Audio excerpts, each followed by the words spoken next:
Okay, picture this. Imagine a world where the ultimate superpower didn't come from some sprawling metropolis with towering stone walls, but from an ocean of open grass, right? In the 13th century, a group of people living across the vast grasslands of Central Asia went from fighting amongst themselves to suddenly becoming the absolute most terrifying military power the world had ever seen. They were quite literally about to change the map of the world forever. So welcome to this explainer on the untold story of the Mongol Empire. Let's dive right in, because it's absolutely fascinating to see how a fractured nomadic people transformed into a world-dominating force. We're going to look at the rise of Genghis Khan, his incredible military machine, and the really complex legacy he left behind. All right, here's our roadmap for today. 1. Surviving the harsh steppe. 2. Uniting the nomadic tribes. 3. The Mongol war machine. 4. Governing the connected empire. And 5. A legacy of contradictions. Section 1. Surviving the harsh steppe. So, the Mongolian steppe, it was this enormous world of mountains, deserts, and just endless open horizons. Life here was, well, incredibly difficult. You wouldn't find any permanent cities here like you'd see in China or Persia. Instead, these nomadic peoples moved with their herds. They depended entirely on livestock, with horses being absolutely essential. For transportation, for food, and for military mobility. Kids actually learned to ride and shoot a bow from a very young age, so archery was just a normal part of everyday life. But here's the crucial thing to understand about the political climate. Tribes were constantly competing for pasture and animals. Raiding was common, betrayal was common. In this kind of unforgiving environment, your survival relied heavily on these really fragile alliances. And into this brutal, totally unpredictable environment, a boy named Temujin was born right around the year 1162. Now, even though his father was a tribal leader, his childhood was completely upended. When he was still pretty young, his father was poisoned by enemies. His family was essentially abandoned by their followers, which left Temujin, his mother, and his siblings in extreme poverty. They literally had to hunt and gather just to survive. But those incredibly hard years shaped Temujin's understanding of power. He learned really early on that blood alone did not guarantee loyalty, and that people are going to follow those who can actually protect them and reward them. Section 2. Uniting the nomadic tribes.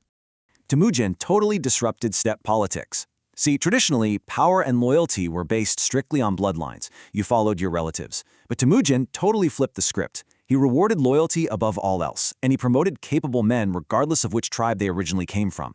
Basically, if you were talented and loyal, you rose in the ranks. He slowly brought people from different, often competing tribes into this larger, centralized political organization. Now, this process was violent for sure. He fought rivals one by one, but it built a massive, fiercely loyal following. So by the early 13th century, Temujin was the dominant leader. And that all culminated in this defining moment.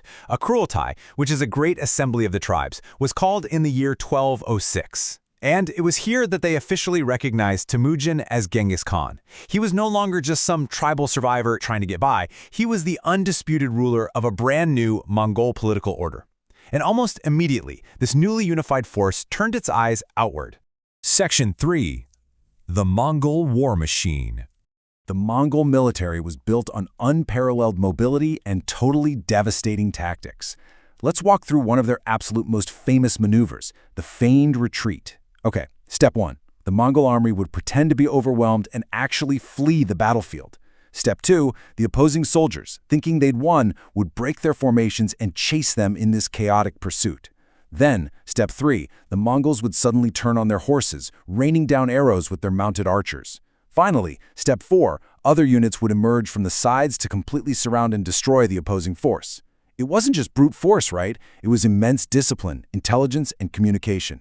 But, tactics alone don't conquer continents. The Mongols also systematically used fear as a weapon. When Genghis Khan invaded the powerful Khwarezmian Empire in Central Asia and Persia, these heavily defended cities fell one after another.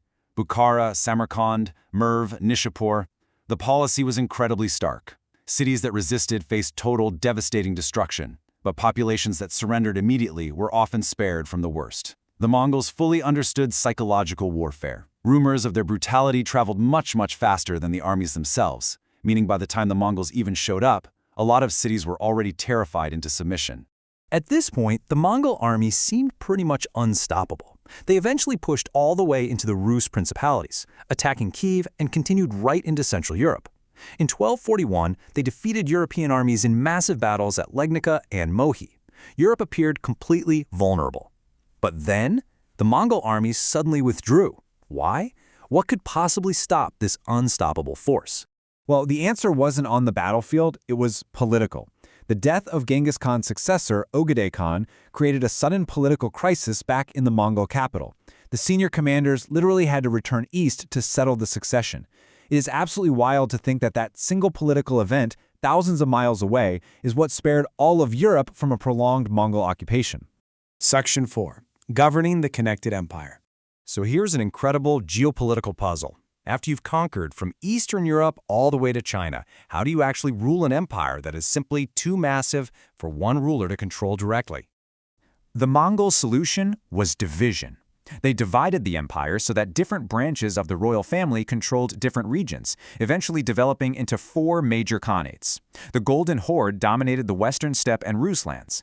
The Chagatai Khanate controlled Central Asia. The Ilkhanate ruled much of Persia. And the Yuan dynasty, under Genghis's famous grandson Kublai Khan, ruled all of China.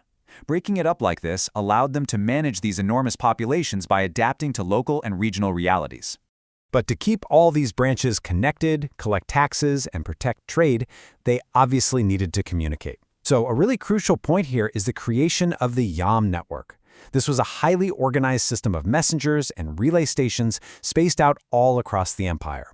A traveler with the right authorization could ride into a station, jump on a fresh horse, and just keep going. It was basically the Pony Express, centuries before America did it. It allowed information and orders to move rapidly across thousands of kilometers. And for an empire of this size, having this communication network was absolutely everything. And, the Mongols were incredibly pragmatic administrators. They actively recruited engineers and scholars from the people they conquered. They just absorbed knowledge constantly. Under Kublai Khan, they adopted a ton of Chinese administrative practices. And perhaps surprisingly to some, they also showed an unusual degree of religious tolerance for the medieval period. Buddhists, Muslims, Christians, and traditional steppe believers all coexisted. The Mongol court in Khanvalik, which is near modern Beijing, became this huge global hub. Officials, soldiers, and travelers from all across Eurasia met there, including, of course, the famous European traveler Marco Polo, whose account sparked this lasting European fascination with the East. Section 5. A legacy of contradictions. On one hand, you have what's often called the Pax Mongolica. Because huge portions of the continent were under a related political control, merchants could travel with unprecedented security. Silk, spices, gunpowder, printing techniques, and medical knowledge were shared rapidly across Eurasia. But on the other hand, we have profound destruction. Millions died during the military conquests. And those same interconnected trade routes that spread all those great ideas, well, they also spread disease. The plague, the Black Death, moved along these very routes, eventually devastating populations across Europe, the Middle East, and Asia. So connection brought incredible opportunity, but connection also brought devastation. And as we look at the source material for this explainer, we have to look at it neutrally. The historical record shows us both of these massive, world-altering impacts happening simultaneously.